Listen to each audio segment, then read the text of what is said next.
Ямар аимшигт үйл явдал болов уу гэдгийг хүн болгонд одоо бас дурсуулах үүднээс. Тэгэхээр энэ хурлыг зохион байгуулж байгаа бас манай шинжлэх ухааны академийн эрдэмтдийн юунаас авсан одоо сая ихтгэл тавьсан шинэ оюун пүрүүж нараа өгүүлд байгаа. Ер нь Монголын сэтгүүл зүйд орж ирж байгаа үг олон байна гэж тийм. Тэгээ бүр хөвшичдэг.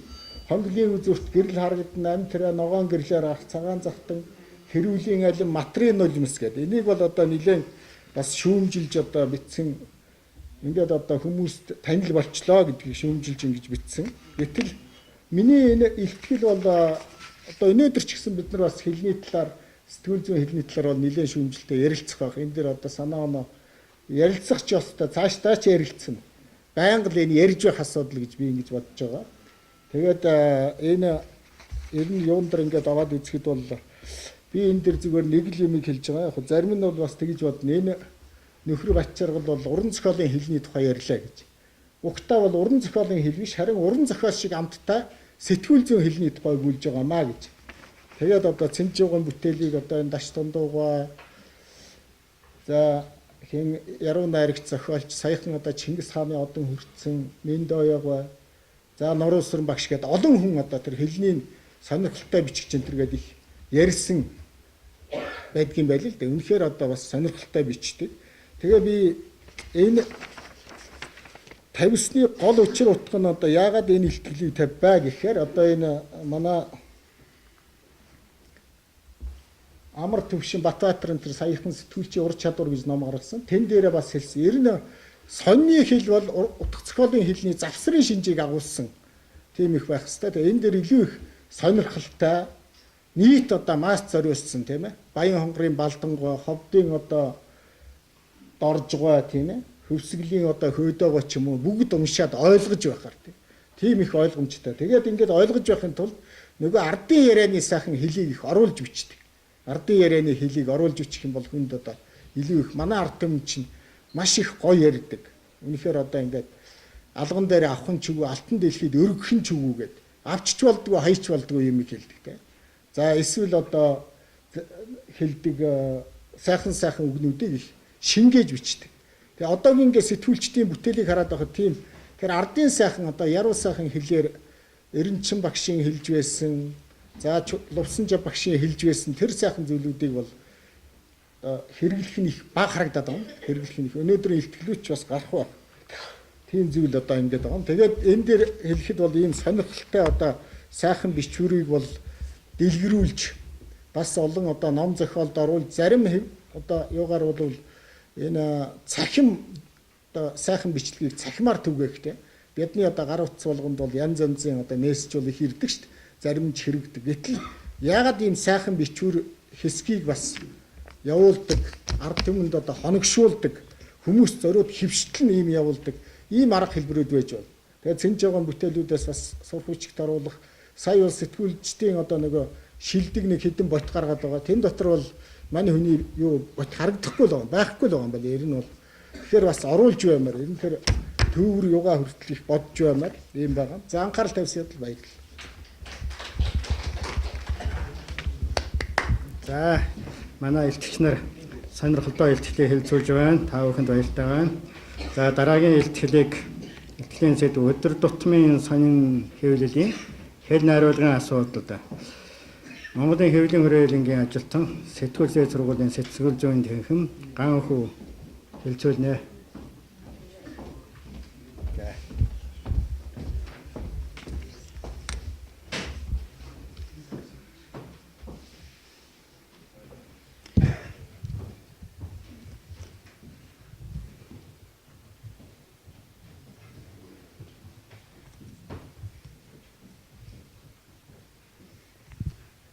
За сайн байцгаана уу? Та бүхэнд энэ өдрийн мэндийг хүргэе. Тэгэхээр өнөөдөр өдөр тутмын сонины хэл найруулгын асуудал сэдвийн хүрээнд нэг туршлага хуваалцахыг зорилоо. Яагаад тэгэхээр сүүлийн жилүүдэд хэвлэл мэдээллийн хэрэгслийн хэл найруулгын алдаа, хэл зүүн алдаа тэр талаар бид өдөр тутамдаа байнга шахуу сонсож байна. Тухайлх юм бол сошиал медиа гэж нийгмийн сүлжээгээр энгийн иргэд хүртэл уншаад за энэ хэвлэл мэдээлэл чинь ингэж алдаад байна. телевиз чинь ингэж алдаад байна. Субтитр ингэж гарлаа. Ингэж логикийн алдаа гаргаж ярьж байна. Гэт тэгснэ яагаад гэж байна. Харагдахгүй шүү дээ. Гэдэг ч юм уу шүүмж бол нэлээд ярьж байна. Тэгэхээр өнөөдөр би хэн нэгнийг шүүмжлэхийг зорьсонгүй. Чухам юунд анхаарлаа хандуулсан бэ гэхээр бид ер нь 10 жилийн өмнө яаж бичиж ирсэн юм болоо. Энэ хэвлэл мэдээлэл угаасаа л ийм их алдаа гаргадаг байсан юм уу? Тэрийг хүмүүс ингэж анхаарад сошиал медиа хөгжөө тэрнээс болоод бид нар ингэж алдаагийн шүүмжлээд байгаа юм уу? Эсвэл өмнө нь бид яаж бичиж ирсэн юм болоо. За энэ талаас нь харж судлаа. Тэгээд энэ нь болохоор яг одоо энэ залуу сэтгүүлчид яаж анхаарах юм бэ? Баримтыг өгүүлэхдээ бид юуг голж харах юм бэ?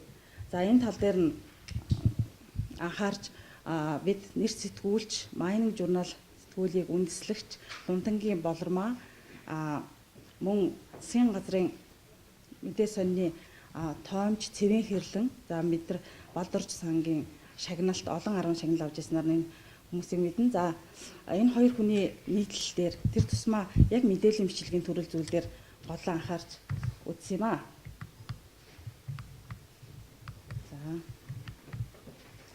За энэ дээр би нэг яг уу манай эрдэмтэн судлаач багш нар бүгд мэднэ. Ер нь сонины хэлний үндсэн шаардлагын үеийн сонины хэл ямар байх ёстой юм гэдэг энэ судлаачдын хэлснийг бид нар харж байна. Тэгэхээр тогтсон үг хэллэг байхын төдийгүй уран яруу хэрэглүүр байх юм нийлмэл ээжиж сонины хэл найруулга байх юм а гэсэн тэр санааг харж байна. За Чосем доктор профессорын мөн адил дүгнэлт байна. За сонины хэл нь ярианы хэлээр биш.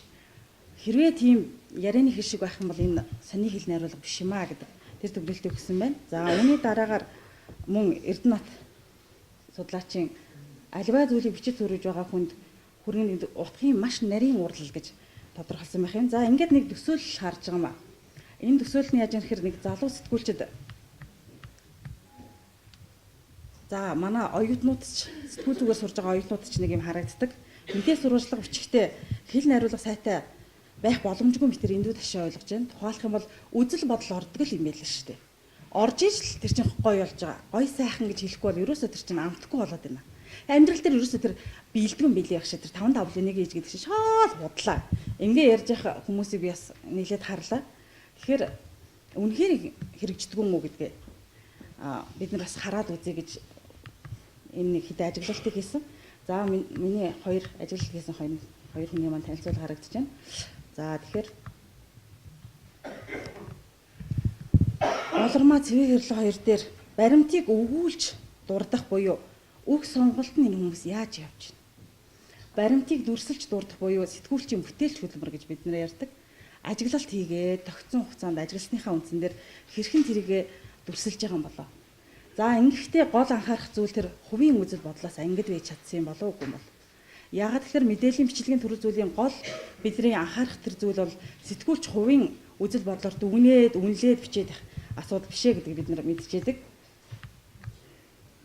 За энэ дээр би нэг Михаил Хайлер гэдэг манай доктор профессор мэдээллийг нэгтлэх үе гэдэг яг өнгөрөх онд нээлттэйсэн докторийн нэг тодорхойлтыг харах гэсэн. Ягаад тэгэхээр сэтгүүлч хүн байнга л мэдээлэлтэй ажилдаг.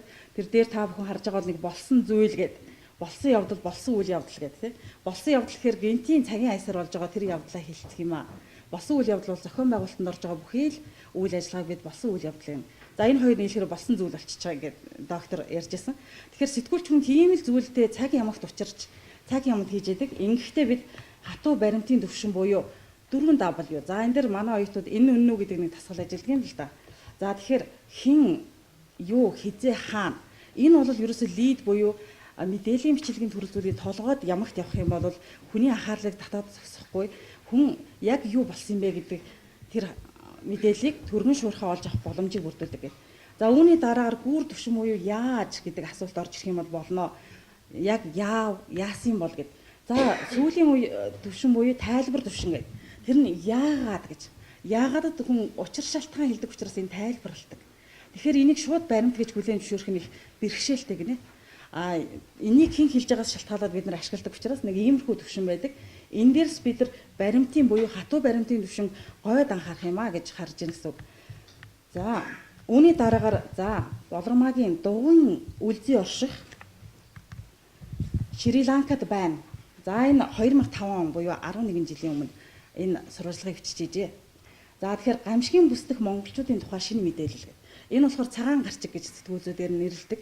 Тэгэхээр цагаан гарчгаар энд монголчуудын тухай мэдээлэх гээд байгаа юм байна. Дээрээс нь гамшигын бүстэй байна гэдэг хүн түргэн шурхаа хаана гэдэг мэдээлэл шууд авчихна. За тэгэхээр Болормагийн бичсэн мэдээ сурвалжлагыг харахтаа даашинзтай сурвалжлага номонд ороогүй. Тийм байдлаар одоо шүүж харсан болно. Тийм учраас оюутнууд болон судлаачид үзэхээр бол номон дээр бас ямар байдаг юм бэ гэдэг харьцуулах боломжтой байх. За энэтхэгийн далайн зөөлөн төрлөг дор бүвээлэгдэн зах хязгааргүй тэнгисийн мандалтах өнгө будгийн гайхамшиг ширтэн суух гэж 600 жуулчин Софитэл жочид буудлыг сонгожээ. Гэвч 10 хоногийн өмнө өнөөх зөөлөн давлгаа өөхлөх их төрлөг болон хувраад 2 давхар байшингийн чинээ усан хууд игдэв.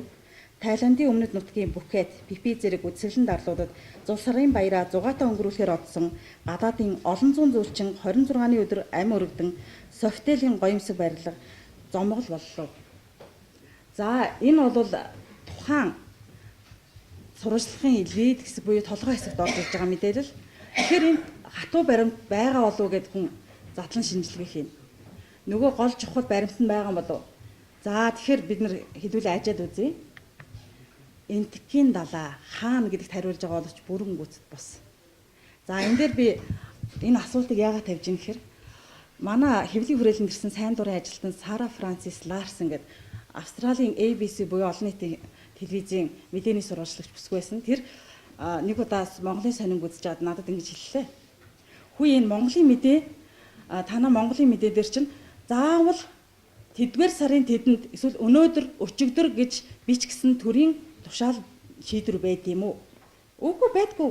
Гэдсэн чи тэгээ яагаад ингэж хэлээд наад чинь хизээдээ хариулж байгаа юм.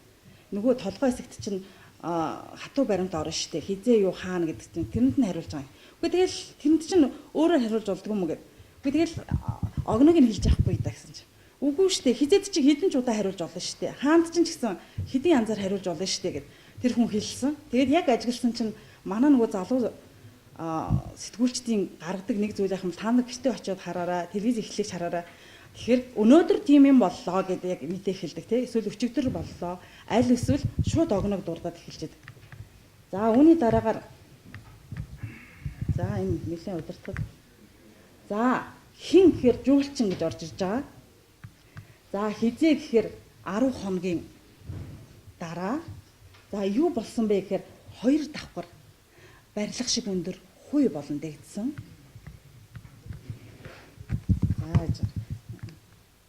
За яг хизээ гэхээр 26-ны зул сарын баяраар. Яг хааны хэр Софител гэдгээ хэлж байна. Пхукет Пипи гэдгээ хэлж байна тий. За юу болсон бэ? Зомгол болсон юм аа. Юу ч үлдээ. Гамшигын төвшөнд татсан. За ийм байдлаар тухайн сурвалжлагын эхлэл тухайн хатуу баримтуудад хариулаад ирсэн. Гэхдээ цаашаа наривчлах тусам хин гэдэгтээ овог нэр ус тухайн их сурвалжийг тодорхойлон дурдаад эхэлсэн байх жишээтэй. За үүний дараагаар морьтой хэлчихэд машинтай боллоо. Жижиг мэдээ. Морьтой хэлчихэд машинтай боллоо. За энэ дээр эзэн биетэй бөгөөд морьтой хэлчихэд машинтай боллоо гэхээр хин ямар за юу болсон гэдгийг их тодорхойлж байна. За морь тэмээнээс өөр унаагүй болоод байсан хэлчихэд өчигдөр 111 машинтай боллоо. За энэ бол шууд тухайн мэдээний лид байгаа юм. Лид. За машингүй байсан гэд хэлчиж болно тий. Гэтэл морь тэмээ унаа байна гэдэг бас хэлээд тэгсэн мөртлөө энэс өөр унаа алга. Тэгэхээр хиндэ хариулчих чинь хэлчихэд хизээдээ хариулчих чинь юу авсан? Юудаа хариулчих чинь юу байсан? За ингээд лид бол яг нь сонирхолтой бөгөөд хүний уншууртай байдлаар орж ирж байна гэсэн тэр санагдчих. За цэвийн хэрлэнгийн сурвалжлага руу орж ирж байна. Мортнуудын уухай зэгсэлтчдийн шаардлага замрыг дөргөлөө. За яг одоо хэв шинжээр сэтгүүл зүйн шалнарын шаардлагын хангасан гарчиг харагдаж байна. Хаашаа л харна хамаг хувцсан шороо тоос болсон эмэгтэйчүүд залуучууд. Хацран сайрцсан халтар жаалууд. Нинжануудын ухсан нүхнүүд бараг 5 алхмын зайтай аж. За энэ дээр мөн адил шалгалтаа хийгээд үзэн. За гэтэл замрын нурууны ар хэсэг өнөөдөр хиймэл нуур овоо нөхөөр дүүрч мал адгуус байтугай хүн амьдрах нөхцөлгүй болоод байна. За хин гэхээр эмэгтэйчүүд залуучууд. За яг хин гэхээр тэр тусмаа сайрцсан хазартай эмэгтэй хүүхдүүд жаал гэдгээр гарч. Тэгээ юу байсан? Ухсан нүхнүүдтэй. За хаана вэ гэхээр заамарт байж байна. Яг хааны гэхээр замрын ар нурууны хэсэг. Хизээ өнөөдөр юу хиймэл уур нурууд хиймэл нуур овоо болжээ. За тэгээд хүн амтан ерөөсөө амьдрах нөхцөлгүй болсон байна гэдэг юу болсон бэ гэдгийг хариулж өгчээ. За тэгэхээр бидний одоо өнөө хэвлэл дээр гараад байдаг мэдээ ямар хэлэлтэй байдаг вүлээ? Түрүүний ярьсан бидний төсөөллийн хэмжээнд байдаг. Тэгэхээр өмнөх бид 10-аад жилийн өмнө яаж үтжсэн гэхээр тухайн хатуу баримтыг ашигладаг. Тэр баримтынхаа хүрээнд хариулахдаа хэлний яруу уран хэрэглүүрийг ашигладаг. Тэгснээр хүнд сонсголонтой уншиж байгаа хүнд их хэлний боловсролоо сайжруулах тэр боломжууд гарч идэг. За мөн адил манад Graham Watts гэдэг Financial Times хурдалч ядаа би. Сэтгүүлд 35 жил ажилласан тоомч дундаж хэрэглэгчд тохирсон тийм байдлаар мэдээ нийтлэлээ бичээ гэжсэн. Тэр дундаж хэрэглэгч нь хийм бэ гэхээр Ахлах ангийн сурагч. Ахлах ангийн сурагч мэдээ нийтлэлийг ойлгож байвал маш сайн хүрж байгаа. Тэр хүүхдэд хэл зүүн боловсролыг дээшлүүлэх хэмжээнд мэдээ нийтлэл хүрж явах ёстой гэсэн санаа. За тэгэхээр цаг болчихж байгаа учраас энэ шалгалт хэдүүлээ өнгөрөөчихье. Тэгэхээр эцэст нь би юу гэж дүгнэж гэнэ вэ гэхээр ерөөсөө л хатуу баримтыг хэрхэн өгүүлэх нь тухайн сэтгүүлч редакторын ур чадвар хүний одоо хэл найруулгын ур чадвараас хамаарч байна. За мэдээний гарчиг лидийг оновчтой тодорхой өгөх нь хэвшмэл цөөн үгэнд эргэлтийн нэр бишээ. Тийм учраас хэлний хувьд их уран тансаг баялаг хэрэглээч гэсэн тэр уриалгыг хөвшүүлж байна. За анхаарал тавьсан та бүхэнд баярлалаа.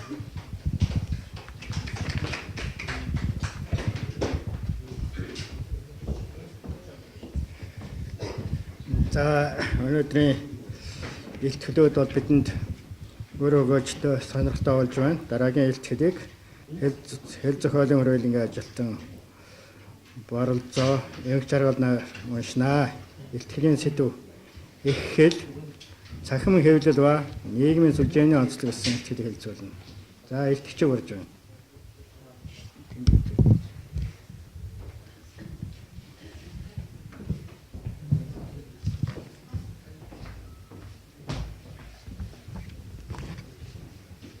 Жолын дах. Энэ үү?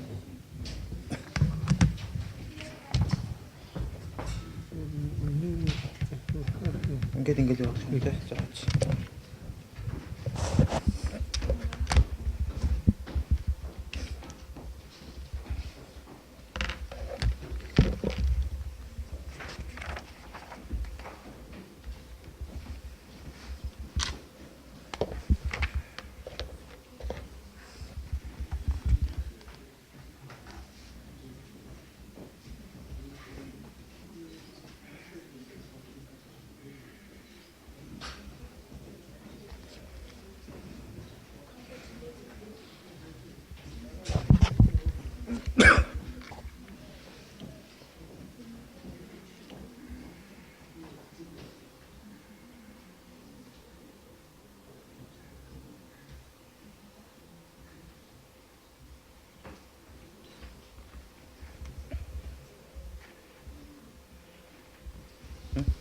За харж байгаа. За өнөөдрийн миний илтгэлийн ерөнхий товч санаа нь болохоор одоо энэ хүн төрөлхтний технологийн гайхамшигт дэвшил болох интернет гэдэг зүйл одоо монгол хэлтэй тэгээ бас энэ хэвлэл мэдээлэлтэй одоо ямар холбоотой зүйл болох тухайд илтгэл тавих юм аа.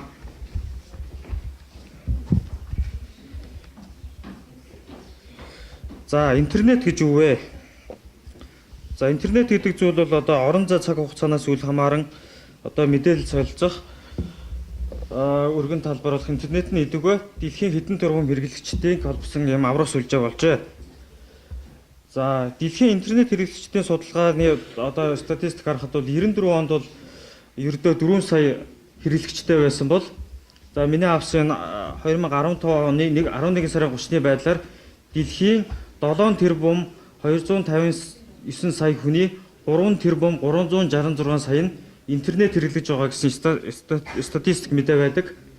За энэ болохоор дэлхийн нийт хүн амын 46.4% байна.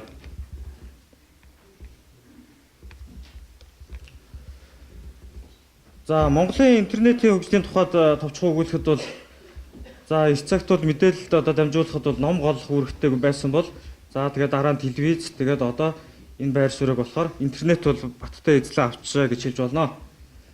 За нүүдэлчин монголчууд бол хизээнээс шин зүйлд бол сониуч тэр хэрээр шин зүйлийг бол өөрөмшүүлэн хэрэглэхдээ бол гарамгаа хүмүүсээ. За Монгол улс бол анх 1994 онд бол интернетэд холбогдсон. За 96 онд бол ердөө 500 гаруйхан интернетэд холбогдсон тийм компьютер байсан гэсэн мэдээ статистик байдаг. За 2013 оны байдлаар Монголд интернетээ бүртгэлтэй хэрэглэгчид 762 мянга болж за яг өмнөх оныхоос бол 36.7% өссөн гэсэн тийм статистик байдаг. За 1000 хүнд оногдох интернет хэрэглэгчдийн тоо бол 202.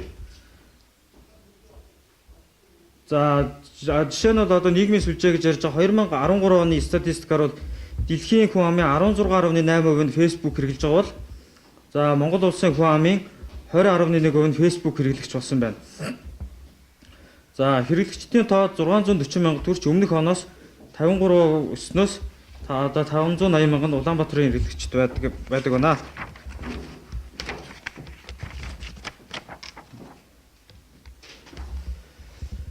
За интернет одоо бүх нийтийн хэлэнд одоо ямар нөлөө үзүүлж байна вэ? За интернет бол одоо хүмүүсийн цахим шуудангаар за одоо дээхнүүдэл чат гэж байсан. За одоо мэдээллийн сайтууд байна. За social network гэж ярьдаг нийгмийн сүлжээгээр бол дамжиж бол монгол хэлэнд нөлөөлж байна. Яг нь энэс компьютерт суурилсан харилцаа гэж байсан интернетээс өмнө бол яг одоо энэ монгол хэлэнд нөлөөлж байгаа цахим өрсний харилцаа бол гар утасны хүмүүсийн мессежний харилцаагаар бол их нөлөөлдөг байсан.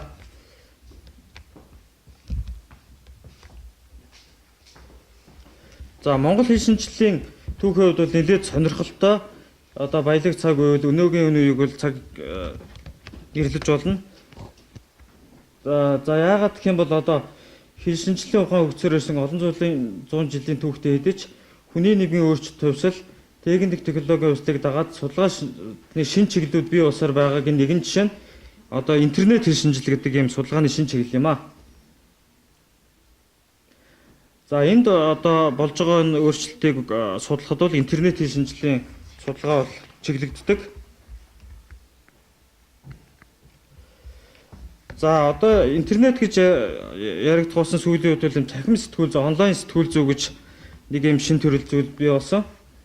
За бас л яг ялгаагүй интернет хэмээх зүйл бий болсноор одоо цахим сэтгүүл зүй гэдэг шинэ салбар үүсэх нөхцөлийг бүрдүүлсэн. За дэлхийд анх бол Америкт энэ 1980 онд энэ сонины газар цахим хувилбараа түгээж эхэлснээр хамгийн анхны электрон хэвлэл бий болсон гэж үздэг бол за Монголд анх Datacom компани тэр Moleman гэсэн портал сайтыг ажиллуулж эхэлснээр цахим сэтгүүл зүйн үнцийг тавьсан гэж судлаачид үздэг. За эдгээр Монгол цахим хэвлэл мэдээллийн хэрэгслийн тоо жил бүр нэмэгцээр байгаа. За Монголын хэвлэлийн хүрээлэнгийн судалгаагаар бол 2012 онд 30, 13 онд 68, за 2014 онд 100 гаруй мэдээллийн вебсайт ажиллаж байгаа бөгөөд за энэ болохоор жилд 40 гаруй мэдээллийн хэрэгсэл шинээр нэгдэж байгаагийн дийлэх нь цахим одоо мэдээллийн сайтууд байдаг. Харин эсвэргээр хэвлэмэл буюу хэвлэмэл сонин сэтгүүлийн тоо жилээс жил буурч байгаа тийм хандлага бол ажиглагдаж байна.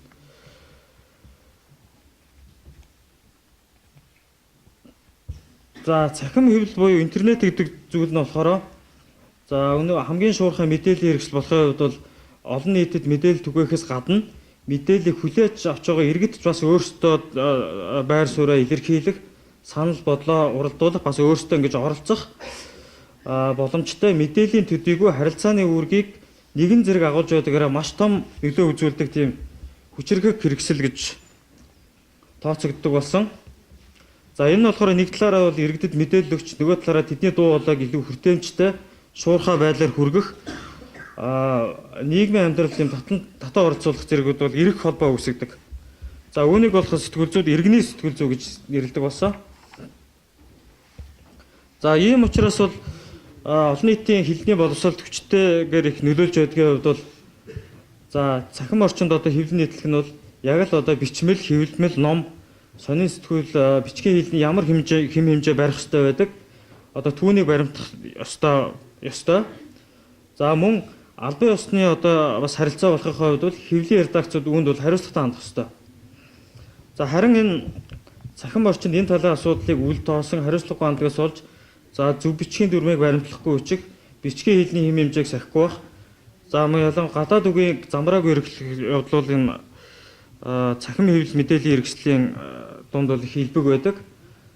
За олон нийтэд мэдээлэл түгээдэг хэвлэл мэдээллийн хэрэгсэл болохын хувьд цахим сэтгүүл зүй, хэвлэмэл сонин сэтгүүл яг адилхан монгол хэлний бичгийн хэм хэмжээг ягштал баримтлах үүрэгтэй. За тухайлах юм бол өнгөрсөн онд батлагдсан монгол хэлний хуулинд одоо бас энэ талаар бол тодорхой заалтууд бол байдаг. За одоо дараахан үүрэг хүлээнэ гэдэг монгол хэлний зөв бичих дүрм, ортон цагийн утга зохиолын монгол хэлний хэм хэмжээг чанд баримтлах, за сэтгүүл хэвлэл мэдээллийн ажилтны мэрэгжлийн ур чадварын шалгалтанд монгол хэл бичгийн мэдлэгийн шалгуур тогтоосон байх гэсэн ийм заалтууд шинээр орсон байдаг.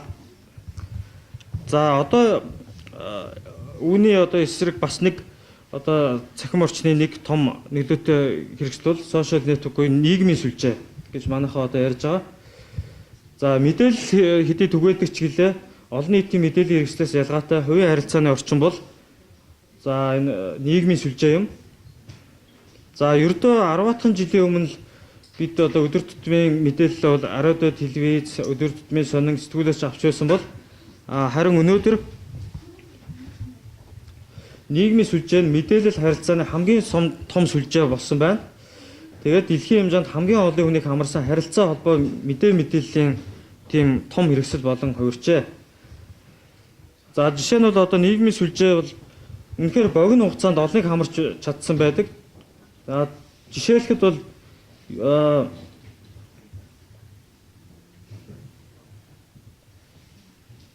за нийгмийн сүлжээ бол ердөө 4 жилийн дотор 50 сая хэрэглэгчтэй болж чадсан байдаг бол жишээ нь энэ хэмжээний хэрэгсэлтэй болохын тулд радио 38 жил, телевиз 13 жилийг зарцуулсан гэсэн тийм статистик байдаг.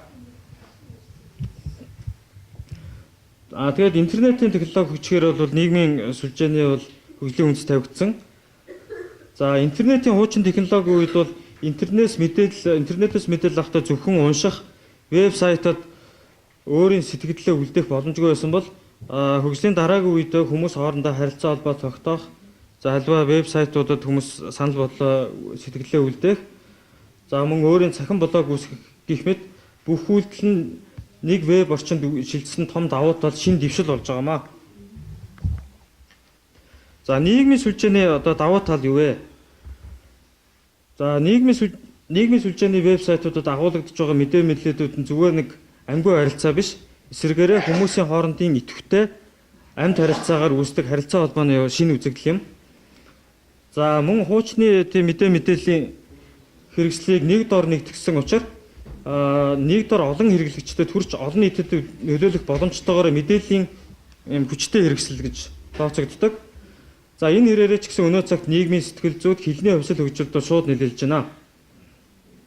За тухайлбал одоо телевиз болон сонины мэдээг үзсэн тухайн уншигч үзэгчдэд нь хардаг бол нийгмийн сүлжээ буюу за жишээ нь Facebook, Twitter-т хэдий хэмжээний хэрэглэгчд хүрээлж байна. Тэр бүрт мэдээлэл бусадтай бол хуваалцах чаддаг. Ингэснээр хэрэглэгчдийг өөрсдийг нь мэдээллийн сүлжээнд идэвхтэй оролцуулж байна гэсэн үг юм аа.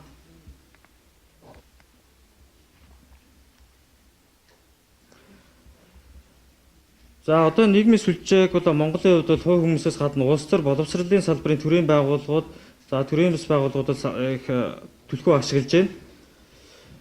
За нийгмийн сүлжээнд бол хүн бүр өөрийн хүссэн мэдээлэлээ богино хугацаанд түргэн шургаад түгээх боломжтой хэдий ч мэдээллийн үнэн зөв түүний одоо алдаатай хэсгүүд хяналт тавих ямар ч боломжгүй байдаг нь түүний сул тал байдаг. Тийм учраас энэ орчинд монгол хэлний хэм хэмжээ дүрм журм бол ихээр алдагдаж байна гэж ярьцгаадаг. За нийгмийн сүлжээний одоо талаарх бол ташуу ойлголт байдаг.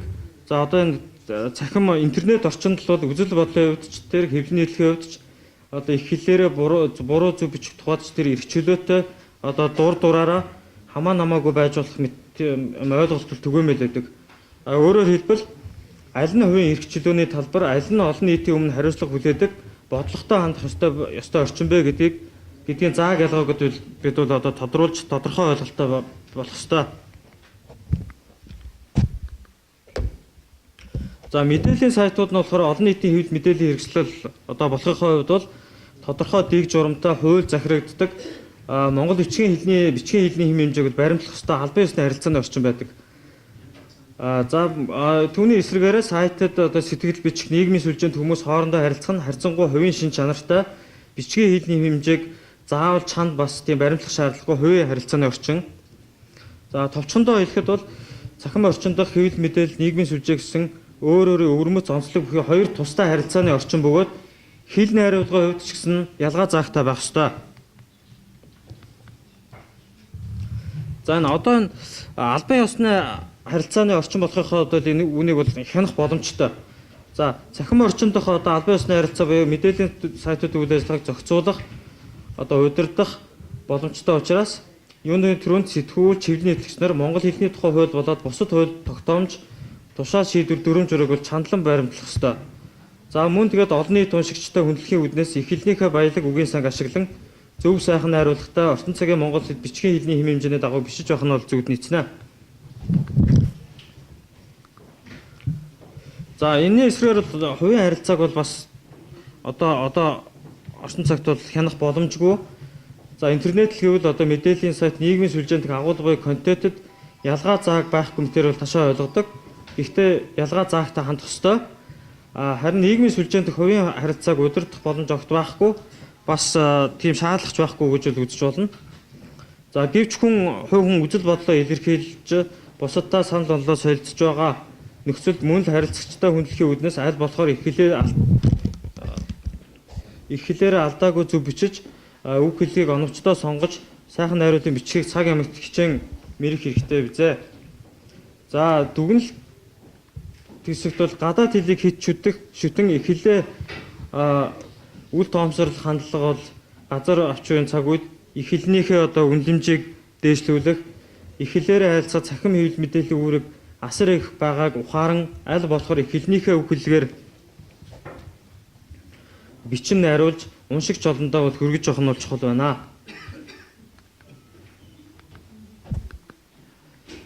За нийгмийн сүлжээнд анзаарэгдэж байгаа хэл найруулгын гол алдаа нь болохоор одоо юм